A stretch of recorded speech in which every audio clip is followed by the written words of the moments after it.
الحمد للہ رب العالمین والصلاة والسلام علی اشرف الانبیاء والمرسلین اما بعد فاعوذ باللہ من الشیطان الرجیم بسم اللہ الرحمن الرحیم ظہر الفساد فی البر والبحر بما کسبت ایدی الناس آمنت باللہ صدق اللہ مولانا العظیم۔ سیدنا حضرت علی رضی اللہ عنہ فرماتے ہیں اس آیت کے تحت، یہ جو اللہ تعالیٰ نے فرمایا خشکی اور تری کے اندر جو فساد برپا ہوتے ہیں یہ تمہارے ہاتھوں کی کمائی ہے۔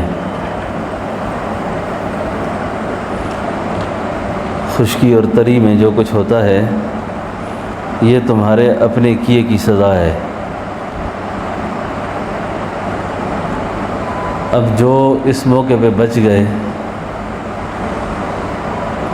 وہ یہ سمجھیں کہ ہم بہت زیادہ نیک تھے، اللہ نے ہمیں بچا دیا، اور جو غرق ہو گئے وہ بہت زیادہ گناہگار تھے۔ کسی عارف نے بڑی عجیب بات لکھی ہے کہ غلطی پاؤں کرتا ہے، لیکن بہت کم ایسا ہوا کہ پاؤں پھسلے اور پاؤں ٹوٹے۔ پھسلتا پیر ہے یا کمر ٹوٹتی ہے یا سر ٹوٹتا ہے۔ فرمایا جب ایسے حالات دنیا میں آپ دیکھو تو یہ خیال کرو کہ پیر تو میرا پھسلا تھا، کیونکہ حدیث میں آتا ہے کہ مومن جسد واحد کی طرح ہے،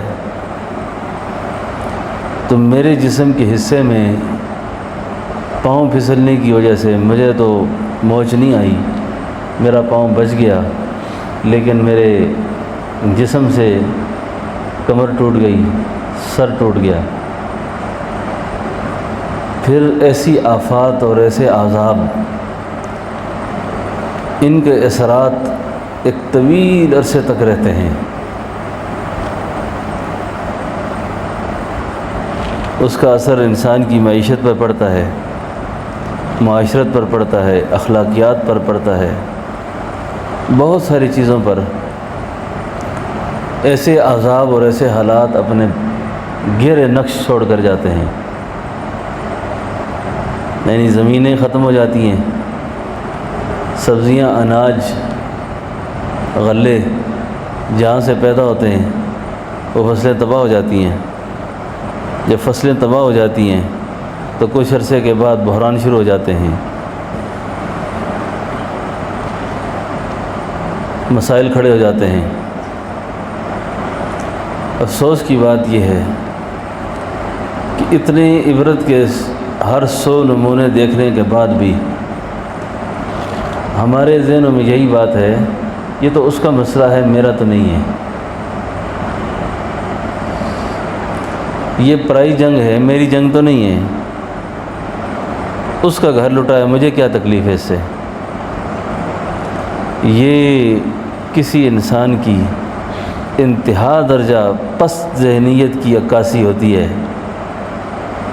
کہ وہ کسی کو دکھ میں دیکھ کر، کسی کو پریشانی میں دیکھ کر اس کے جی کے اندر کوئی پریشانی نہ آئے اور وہ اس غم کو محسوس نہ کر سکے، اس دکھ کو محسوس نہ کر سکے۔ اس وقت ہمارے ملک میں 126 ضلع بنیادی ضرورتوں سے محروم ہو گئے ہیں۔ رات کو سونے والے جو بادشاہ سوئے، اگلے دن رات ان کو پتہ نہیں تھا کہ ہم بھی کسی بریانی کی دیگ کی لائن میں لگ کر رات کے لیے بچوں کو کھانا لائیں گے۔ بہت عبرت ہے یہ، بہت عبرت ہے یہ۔ سفید پوش لوگ لائن لگے ہوئے ہیں۔ مجھے ابھی ڈیرہ اسماعیل خان سے چند منٹ پہلے ایک پیغام آیا کہ میں فلاں صاحب بول رہا ہوں اور آپ کے ساتھ میرا تعلق بھی ہے، میں نے یاد نہیں مجھے، نے کہا ہماری بستی اب تک پانی میں ڈوبی ہوئی ہے اور امدادی کارروائیاں وہاں تک پہنچ ہی نہیں پائیں ابھی تک۔ جانے والوں کو اتنا ہی ہوتا ہے کہ بس شوق تو ہوتا ہے، بس روڈ کے کنارے کنارے جو لوگ کھڑے ہیں ان کو دیکھ کر بھاگ کے آ جاتے ہیں۔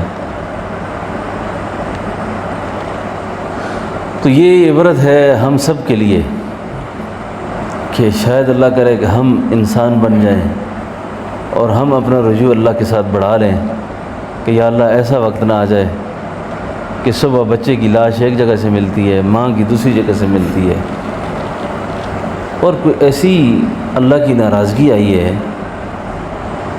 کہ پانی بظاہر بہت تھوڑا سا لیکن ایسا ٹھاٹھ مار کر آتا ہے کہ کنکریٹ کو کاٹتا ہے۔ کچے تو گرنے ہی ہے نا، پکے بھی گر گئے، جن کو ناز اور مان ہوتا ہے نا، میرا تو پکے مکان ہے، پکے مکان ہیں، نہ انہوں نے کچوں کو چھوڑا نہ پکوں کو چھوڑا۔ آخر اس کے پیچھے کوئی بات ضرور ہے، کہیں سے غلطی ہو گئی ہے۔ مجھے بہت زیادہ محسوس ہوتا ہے کہ ہمارے اجتماعی ماحول سے اس وقت شکر ختم ہو چکا ہے، اور جس پر اللہ تعالیٰ نے نعمتوں کی وسعت کی ہے اس نے بے حیائی شروع کر دی ہے، اس نے نافرمانی شروع کر دی ہے۔ تو اللہ رب العالمین کے نظام ایسا تو ہے نہیں کہ بندے کو فوری پکڑے۔ قرآن کہتا ہے ان بطش ربک لشدید، میری پکڑ بڑی سخت ہے، جب پکڑنے پہ آتا ہوں نا، انہ هو یبدئ و یعید، پھر اللہ اپنی عظمت کو بیان کر کے کہتے ہیں وهو الغفور الودود ذو العرش المجید فعال لما یرید۔ یہ جو فعال لما یرید ہے نا جی، اللہ اس میں اللہ نے اپنی بہت زیادہ طاقت کا اظہار کیا ہے۔ فعال لما یرید، حال اتاک حدیث الجنود فرعون و ثمود بل الذین کفروا فی تکذیبہم واللہ من ورائہم محیط۔ بڑی بڑی اقوام اللہ نے پہلے پیدا کی، یہ جو ہے نا حال اتاک حدیث الجنود فرعون و ثمود بل الذین کفروا فی تکذیب، تکذیب کا کیا معنی ہوتا ہے؟ اللہ کی کھلی نافرمانیاں، اللہ کی باتوں کی تکذیب کرنا، نہ ماننا، عمل نہ کرنا، نہ چلنا۔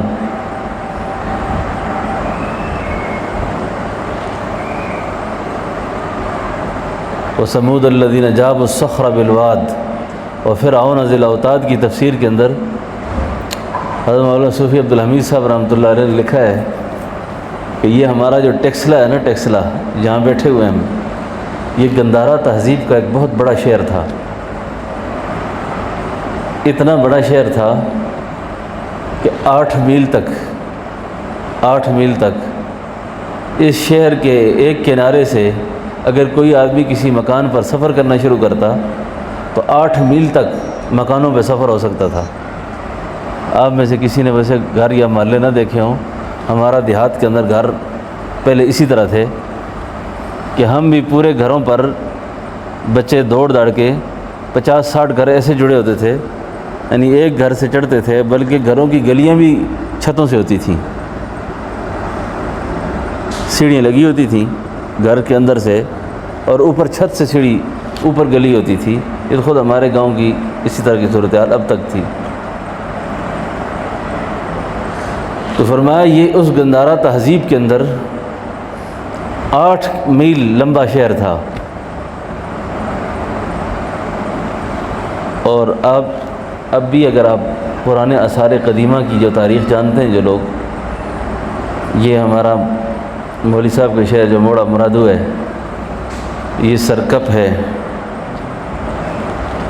1000 سال قبل مسیح کیسی کیسی اقوام آباد ہوئی تھیں، کیسے کیسے لوگ آئے تھے، ختم ہو گئے۔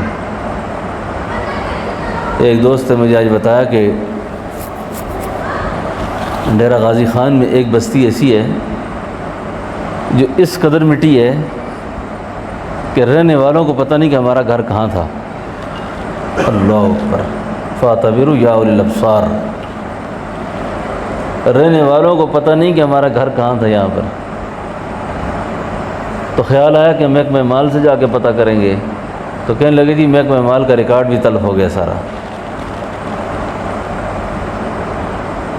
پتہ پوچھتے ہیں تخت والے، پتہ تخت گور کا، آج ان کے مقبروں پہ جھاڑ ہے، وہاں کچھ بھی نہیں، خشک زمینیں بھی نہیں ملی کہ جس پہ بندے کو دفن کیا جائے۔ تو یہ ساری چیزیں ان پر تو گزر گئی ہیں۔ یہ کل کسی مولانا نے مجھ سے پوچھا کہ حضرت ان حالات کو ہم آزمائش سے تعبیر کریں یا عذاب سے تعبیر کریں، یہ کیا ہیں؟ یہ میں نے کہا جن کی زبان پر گلہ نہیں ہے ان پر آزمائش ہے، جن کی زبان پر گلہ ہے ان پر عذاب ہے۔ آسان بات ہے۔ عذاب کی اور آزمائش کی علامت ہی یہی ہوتی ہے کہ آزمائش میں بندہ چلاتا نہیں ہے، چیختا نہیں ہے، اللہ کی تقدیر پر راضی رہتا ہے، اور عذاب میں بندہ بہت زیادہ واویلا کرتا ہے، ایسا کیوں ہو گیا میرے ساتھ، ایسا کیوں ہو گیا میرے ساتھ۔ تو ایسے حالات میں اللہ رب العالمین نے اپنی مظاہر قدرت کا اظہار کیا ہے، اپنی قدرت کا اظہار کر کے دکھایا کہ میں کون ہوں۔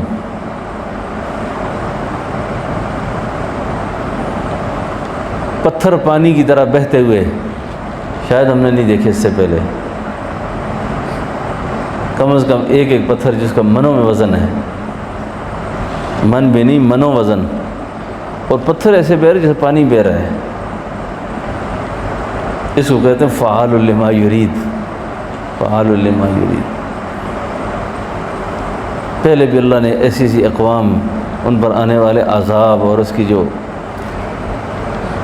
پھر بھی مجھے اپنی اس قوم سے گرا نہیں ہے، اس اعتبار سے جتنے ہم پستی میں ہیں نا، میں نے محسوس کیا ہے کہ بہت زیادہ کنجوسی کے باوجود بھی، بہت زیادہ بخیلی کے باوجود بھی، جو لوگ محفوظ ہیں انہوں نے کم از کم متاثرین کے ساتھ ایک امداد کی کوئی نہ کوئی شکل بنائی ہے،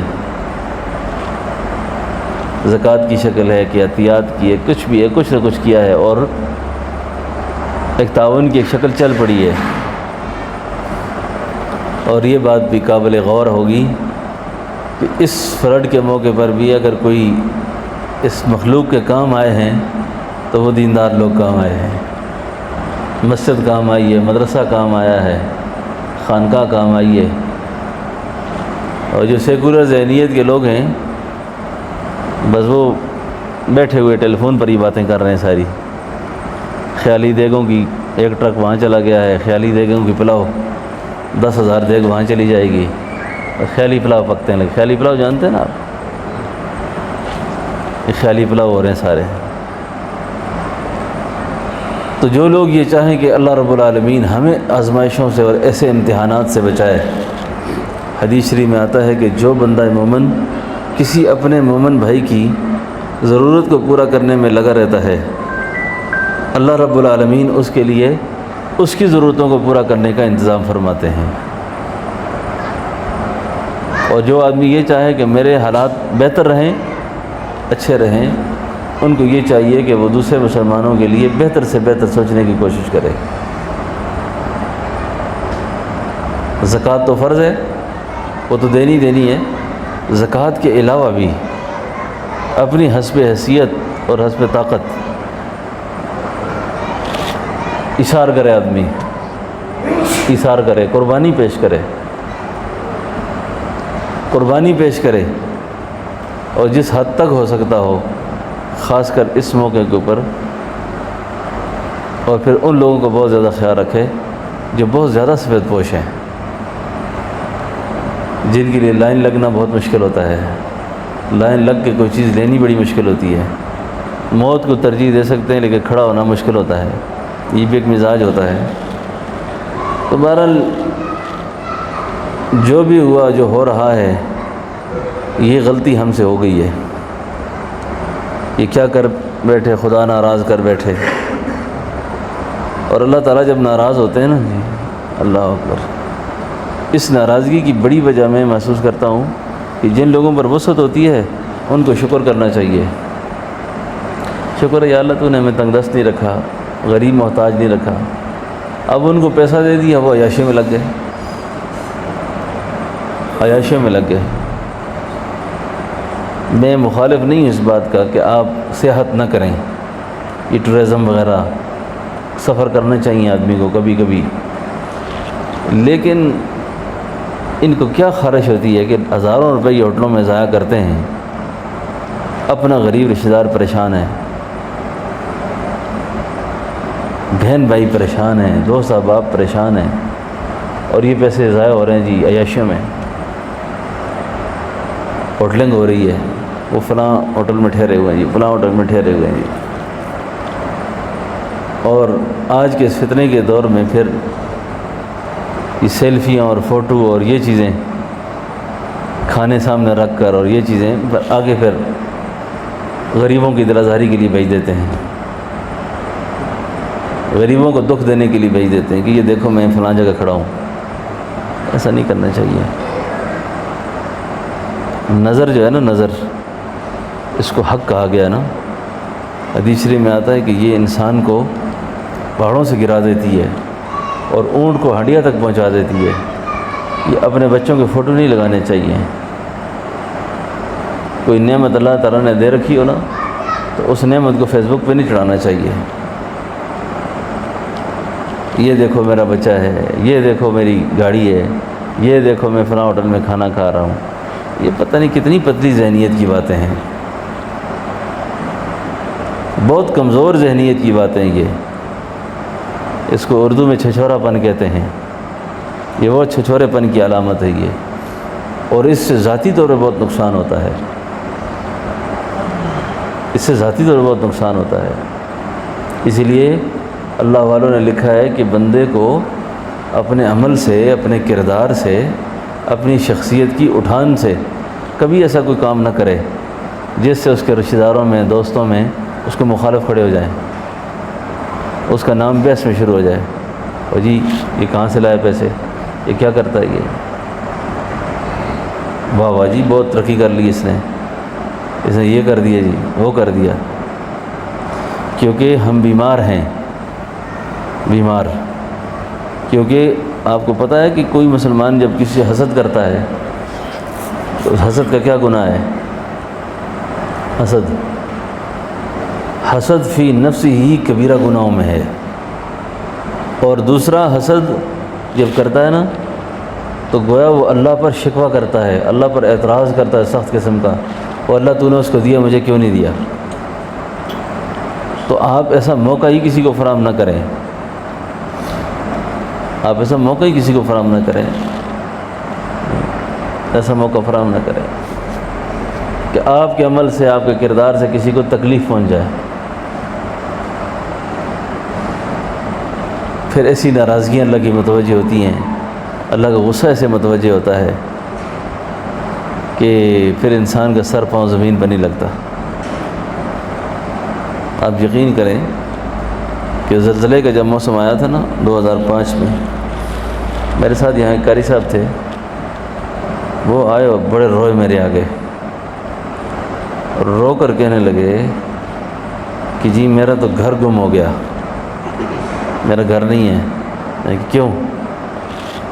کہا اب میرے والد صاحب کی دوسری بیوی بھی ہے، میرے دوسرے بہن بھائی بھی ہیں، تو میری ماں نے اس کو کیسے چکر میں ڈالا ہے، دوسری ماں نے، باپ نے گھر سے نکلتے کو مجھے کہا کہ آئندہ آنے کی ضرورت نہیں ہے، تیرا اس گھر میں کوئی ایسا نہیں ہے۔ بات سمجھے جی؟ میں اس گھر میں گیا ہوں، خوبصورت پہاڑی میں، بڑا اچھا گھر۔ آپ یقین کریں کہ دوسرے دن جب زلزلہ آیا نا، صرف وہاں زمین تھی، گھر ہزاروں فٹ گہری کھائی میں جا کے گرا، نہ اینٹ ملی، نہ چادریں، نہ بلاک، نہ کچھ بھی نہیں تھا۔ تو یہی بیٹے کو ہم نے امدادی سامان دے کر جب گیا یہاں سے، اس نے مجھے کہا جی گھر نہیں ہے وہاں پر۔ کس کے گھر ہیں یہاں پر دنیا میں؟ کس کے گھر ہیں؟ نقلی گھر کو گھر کہیں، اصلی گھر کو گور۔ جب جائیں گے اصلی گھر سب مچاویں گے شور، یہ میرا اور وہ میرا، اور میں نے یہ کر دیا اور وہ کر دیا۔ وراثت میں پتہ نہیں بہنوں کے ساتھ کیا حال کرتے ہیں، بیٹیوں کے ساتھ کیا حال کرتے ہیں، پھوپھیوں کے حق مارے ہوئے، جد امجد سے عورتوں کو حق کھا کھا کھا کے یہاں تک بات پہنچی ہے۔ نہ دادا نے بیٹیوں کو ایسا دیا، نہ باپ نے دیا، نہ آگے کسی نے دیا، سب حرام پہ قابض ہو کے بیٹھے ہوئے ہیں، سب حرام کھا رہے ہیں۔ آخر اللہ کا غصہ ہے جو بھڑکتا ہے، آخر اللہ کی ناراضگی متوجہ ہوتی ہے، آخر اللہ کی ناراضگی متوجہ ہوتی ہے۔ اب کب تک ایسا کریں گے؟ کب تک ایسا چلے گا؟ کب تک ایسا چلے گا؟ اس لیے ان چیزوں کو معمولی نہ سمجھا جائے۔ یہ کنکریٹ والے مکان ہیں اور یہ پکے مکان ہیں اور یہ کچے مکان ہیں۔ میں نے خود اپنی آنکھوں کے ساتھ یہ بار جو زمین جا رہی ہے نا ہمارے پاس، بڑے بڑے پتھر بہتے ہوئے دیکھے ہیں۔ اس پیچھے محلے میں جن لوگوں نے اینٹیں ریت بجری اپنے گھر کے باہر رکھی تھی نا مکان تعمیر کرنے کے لیے، میں دیکھ رہا ہوں سو اینٹیں تنگوں کی طرف بہ کے جا رہی ہیں یہاں سے۔ پھر مجھے اندازہ ہوا کہ یہ تو مختصر سا علاقہ جو ڈلوان کے اندر ہے، یہاں یہ صورتحال ہے، اور جو مستقل نشیبی علاقے ہیں، اب ارضیات والے یہ کہہ رہے ہیں کہ جب تک یہ پانی بحیرہ عرب میں داخل نہیں ہوا، بحیرہ عرب میں نہیں داخل ہوا، اس وقت تک یہ تباہی مچائے گا۔ اب بحیرہ عرب تک پہنچتے پہنچتے پیچھے اتنی بارشیں ہیں، پیچھے سے اور اتنا پانی ہے، یہ تو کنارے نہیں ملتا کسی کو۔ تاریخ کا بہت بڑا المیہ ہے۔ اب ایسی صورتحال میں ہم لوگ کیا کریں؟ ہم لوگ جان مال جو ہم سے ہو سکتا ہے اللہ سے عافیت مانگیں کہ اے اللہ، حدیث میں آتا ہے، حالانکہ اس وقت ایسے مکان بھی نہیں تھے، مجھے حدیث کے الفاظ ذہن میں نہیں ہیں، میں نے واٹس ایپ پر وہ روایت نقل کی ہے کہ رسول اللہ فرمایا کہ اے اللہ مجھے مکان کے نیچے دب کے موت سے بچانا، مکان کے نیچے دبنے سے بچانا، پہاڑ کے گرنے سے بچانا، بجلی کے گرنے سے، بجلی والی موت سے بچانا۔ مرنا تو ہے ہی آدمی نے، لیکن ایسی موت جب مائیں اپنے بچوں کے ہاتھ مٹی میں دفن دیکھیں اور ہاتھ نظر آئیں صرف۔ ابھی عائشہ بتا رہے تھے، ایک خاتون چلا کے کہہ رہی ہے، چیخ چیخ کے کہہ رہی ہے، روٹی کھانا نہیں چاہیے، خیمہ مل جائے جس سے میری بچیوں کا پردہ محفوظ رہے، بچیوں کا شرم محفوظ رہے۔ بات سمجھے نا؟ تو اپنے گھر والوں کو اور خود بھی اور ان چیزوں پہ شکر پر آمادہ کریں، شکر پر۔ اور جس نے کوئی صدقہ خیرات کرنا ہو، گندی چیزیں نہ دے بالکل۔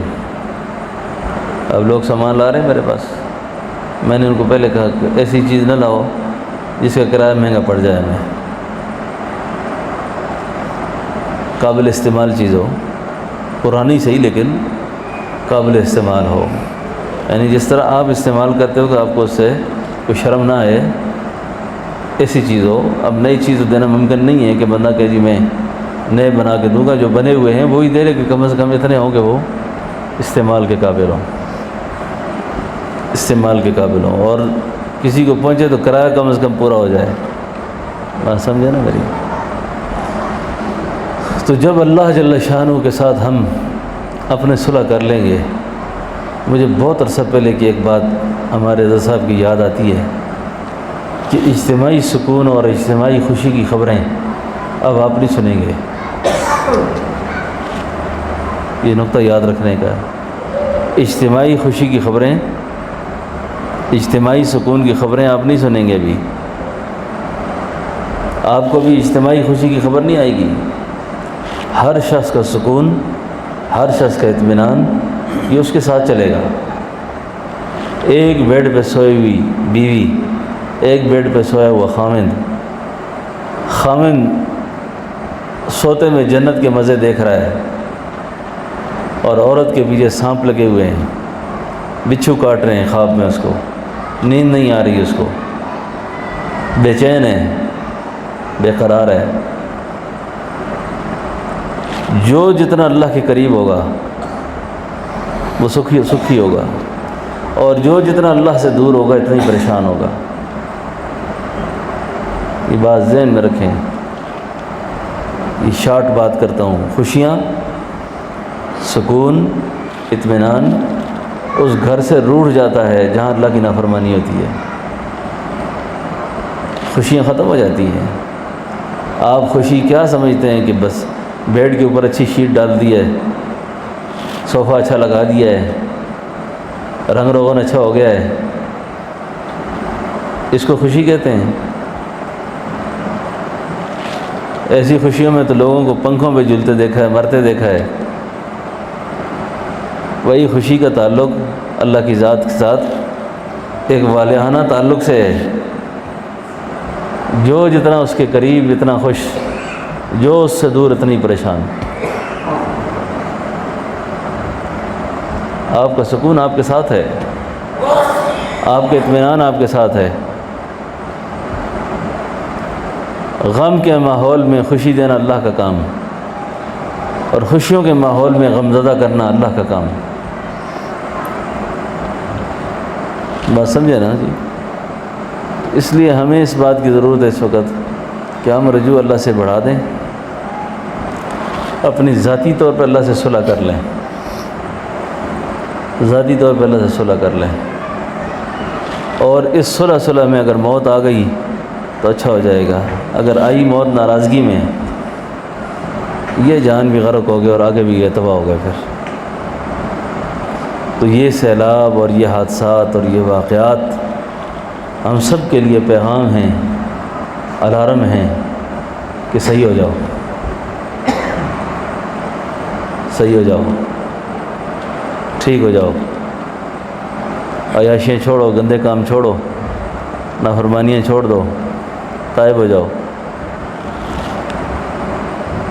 ابھی ہمارے ساتھ یہاں ایک مولوی صاحب ہیں کوہستان کے، انسان ہے، غریبی میں بھی بہت کچھ اس کو خیال آتے ہیں ادھر ادھر کے۔ اللہ تعالیٰ غریب تنگ دست بھی کسی کو نہ کرے۔ آدمی جب مجبور پریشان ہوتا ہے پھر آدمی 100 مسائل اس کو سوچتا ہے۔ اب ادھر سے پانی بہہ رہا ہے، وہ مولوی صاحب کے بہنوئی ہیں، وہ لکڑیاں پکڑنے کے لیے اتر گئے ہیں۔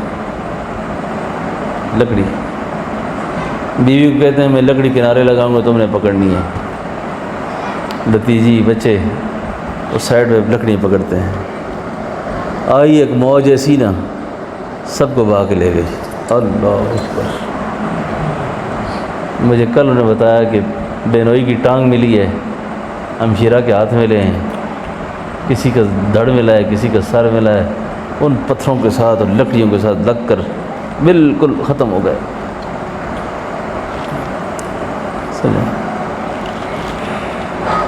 میں سمجھا نا میری؟ اللہ ایسی اموات سے سب کو بچائے۔ مرنے والا تو مر ہی جاتا ہے، عبرت بن جاتی ہے بہت بڑی۔ نہ سر ملے، نہ دھڑ ملے، نہ کفن ملے، جنازہ کس چیز کا پڑھیں، کہاں دفن کریں، کیا کریں اس کا؟ اس سینکڑوں واقعات آ رہے ہیں، سینکڑوں واقعات آ رہے ہیں، سینکڑوں واقعات۔ اللہ اکبر! وہ گئے، ان کو ابھی اس سے کوئی غرض نہیں ہے کہ ہمارے پیچھے لوگ کیا کریں گے، کیا نہیں کریں گے۔ ان کے لیے یہی آزمائش، یہی حالات ان کے گناہوں کا کفارہ بن کر اللہ کے پاس خیر سے لے جائے گی۔ جو بچ نکلے نا پیچھے، آزمائش ان کے لیے ہے کہ انہوں نے اس سے کتنی عبرت حاصل کی ہے، کتنی عبرت حاصل کی ہے۔ ایک تو استغفار کی کثرت، استغفار کی، تنہائی میں بیٹھ کر استغفار کرنا اور دعا و فریاد کرنا، اللہ سے ڈرنا، یا اللہ۔ اور ایسی بری اموات سے بچنے کے لیے ظاہری طور پہ اور مخفی طور پر صدقات اور خیرات کرنا. صدقہ اور خیرات ظاہری طور پہ بھی کرے, مخفی طور پہ بھی کرے, مخفی طور پہ بھی کرے, تاکہ ایسی پریشانیوں سے, ایسے حالات سے اللہ محفوظ رکھے. کیونکہ ایسی آفات کو سوائے صدقے کے اور کوئی چیز ٹالنے والی نہیں ہوتی. کوئی چیز صدقے کے بغیر ٹال نہیں سکتی. اور ذاتی زندگی میں دعائیں, استغفار, مناجات, جی اللہ تعالیٰ سے مانگنا, یہ بہت ضروری ہے.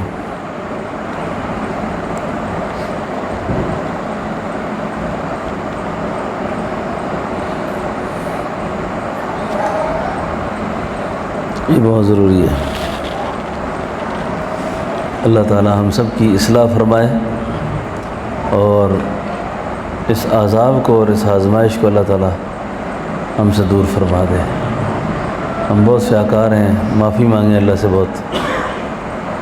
کل ایک آدمی نے مجھ سے ایک مسئلہ پوچھا ہے, وہ بتا ہی دوں آپ کو کہ میں عمرے پہ جا رہا ہوں, عمرے پر.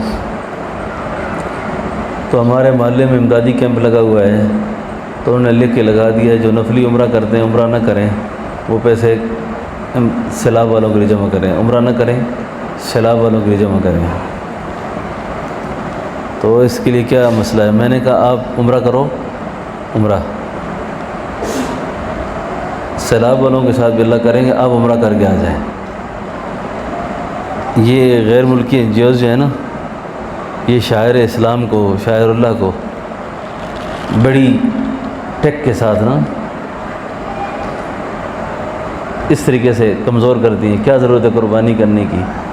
قربانی والے پیسے غریبوں کو دے دیں. عمرہ کرنے کی کیا ضرورت ہے؟ میں نے کہا جو لوگ ایسی باتیں کرتے ہیں نہ وہ عمرے کرتے ہیں نہ غریبوں کو دیتے ہیں, پھر نہ عمرہ بھی نہیں کرتے اور غریبوں کو بھی نہیں دیتے. تو ایسی کوئی بات اگر کبھی کر رہا ہو نا, تو اس کی کبھی حوصلہ افزائی نہیں کرنی چاہیے. غریبوں کے ساتھ, ضرورت مندوں کے ساتھ تعاون الگ سے ہو. عمرہ نفلی عبادت ہے, جس کو اللہ تعالیٰ توفیق دے تو وہ اس طرح کی باتوں میں نہ آئے, ٹھیک ہے نا. اس کو یہ عمرہ ادا کرنا چاہیے, حج ادا کرنا چاہیے, قربانی کرنی چاہیے, اور جس وقت جو اللہ کا امر متوجہ ہو اس پر غور فکر کرنا چاہیے.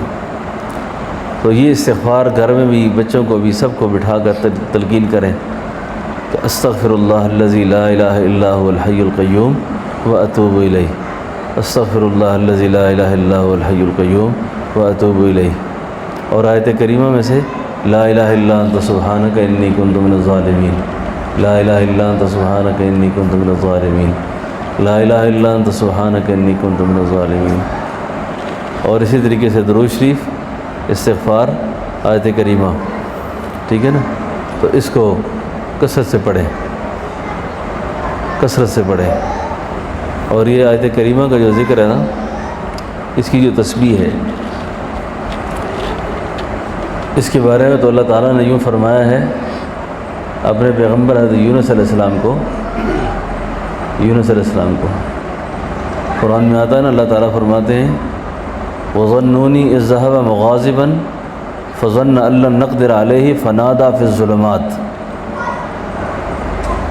یہ جو فنادا فی الظلمات ہے نا, یہ بہت زیادہ اندھیریاں تھیں, کئی اندھیریاں. مچھلی کے پیٹ کا اندھیرا, جھلی کا اندھیرا, سمندر کا اندھیرا, رات کی وحشتیں, یہ سب ظلمات میں آتی ہیں. وَظَنُّونِي إِذْ ذَهَبَ مُغَاضِبًا فَظَنَّ أَن لَّن نَّقْدِرَ عَلَيْهِ فنادا فی الظلمات. اب جو فنادا فی الظلمات ہوا نا, اب یونس علیہ السلام نے وہاں کیا گیا. قرآن کہتا ہے وَإِنَّ يُونُسَ لَمِنَ الْمُرْسَلِينَ إِذْ أَبَقَ إِلَى الْفُلْكِ الْمَشْحُونِ فَسَاهَمَ فَكَانَ مِنَ الْمُدْحَضِينَ لَلَبِثَ فِي بَطْنِهِ إِلَىٰ يَوْمِ يُبْعَثُونَ. اس مچھلی کے پیٹ میں, اس تنہائی میں, اس پریشانی کے عالم میں اللہ فرماتے ہیں کہ یونس نے میری تسبیح کی, مجھے پکارا اس نے. اور مجھے جب پکارا نا, پکار کے کیا کہا, لا الہ الا انت سبحانک انی کنت من الظالمین. اللہ نے آگے سے کہا میرا پیغمبر مچھلی والے, اگر تو اس مچھلی کے پیٹ میں میری تسبیح نہ کرتا نا آج, میرا ذکر نہ کرتا، مجھے یاد نہ کرتا، تو پتہ میں کیا کرتا آپ کے ساتھ؟ لَلَبِثَ فِي بَطْنِهِ إِلَىٰ يَوْمِ يُبْعَثُونَ، ہم قیامت تک آپ کو اسی ظلمت میں رکھتے، پھر یہ پریشانی آپ سے قیامت تک ختم نہ ہوتی۔ تو مشکلات سے نکلنے کا جو راستہ ہے، وحشت سے نکلنے کا جو راستہ ہے، سیلاب سے نکلنے کا جو راستہ ہے، یہ صرف اور صرف یہی طریقہ ہے کہ ہم اللہ کو راضی کریں بس۔ عورتیں ناشکری نہ کریں، ناشکری، عورتیں ناشکری نہ کریں، عورتوں کو تلقین کریں، ناشکری نہ کریں، ناشکری نہ کریں، خاوند کی ناشکری نہ کریں، گھر کی ناشکری نہ کریں، چیزوں کی ناشکری نہ کریں۔ عورتیں ہیں نا، اور جی یہ کوئی کپڑے پہننے والے، آپ یقین کریں ایسی بہت سی لوگوں کی زبانوں سے یہ باتیں نکلیں، یہ کوئی کپڑے ہیں، یہ کوئی گھر رہنے کا، یہ کوئی چیز کھانے والی ہے۔ کھانوں سے بھی محروم ہوئے، کپڑوں سے بھی محروم ہوئے، گھر سے بھی محروم ہوئے، شوہر سے بھی محروم ہو گئیں، اولاد سے محروم ہو گئیں۔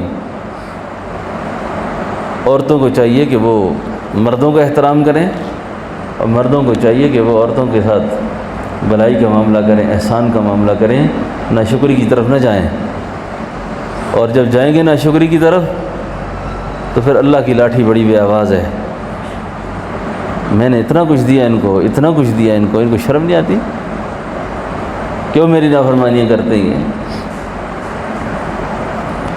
عورتوں کو اپنی اس بیماری کی بہت زیادہ اصلاح کی فکر کرنی چاہیے۔ ہمارے حضرت جی صاحب رحمۃ اللہ علیہ فرمایا کرتے تھے، اب تو صبر کا امتحان ختم ہو گیا ہے،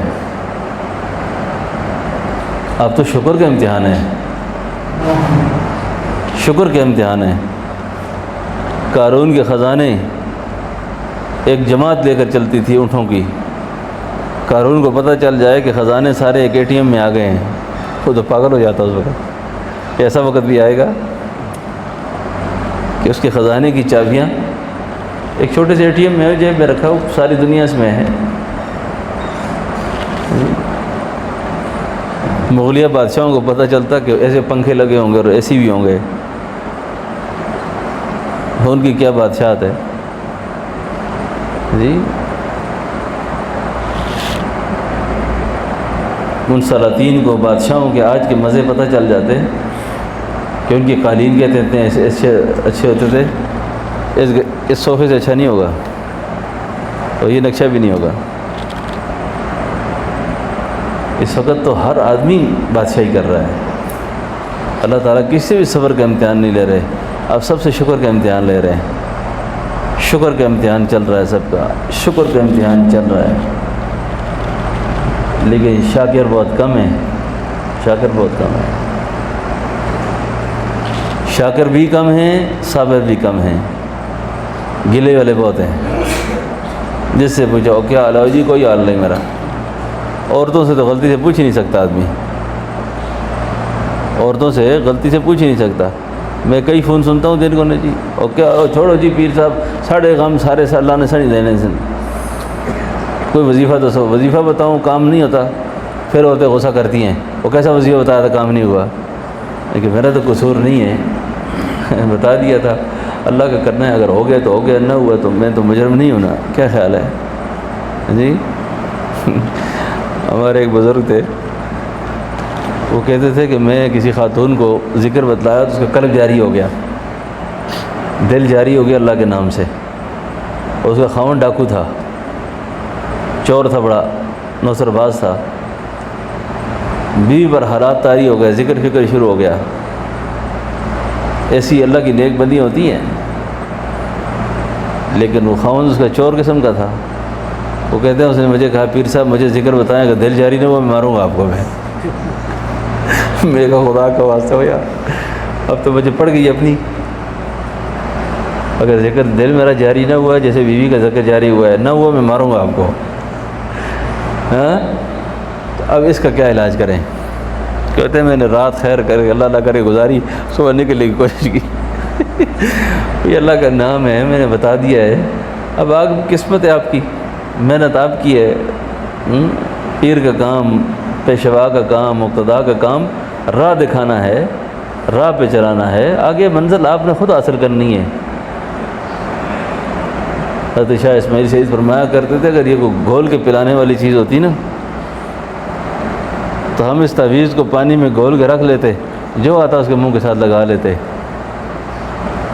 یہ ہے کہ ہم بتا سکتے ہیں، ہمت کرنی، کوشش کرنی، یہ تو بندے کو خود کرنی ہوتی ہے، بات سمجھے نا۔ تو اللہ رب العالمین ہم سب کی اصلاح فرمائے اور ہمیں اللہ تعالیٰ توبہ کی توفیق نصیب فرمائے۔ استغفار کثرت سے کرنا چاہیے۔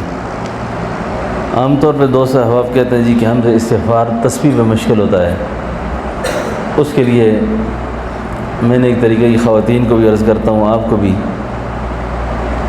استغفار میں سے نا بہت جامع استغفار جو ہے وہ استغفر اللہ الذی لا الہ الا هو الحی القیوم واتوب الیہ۔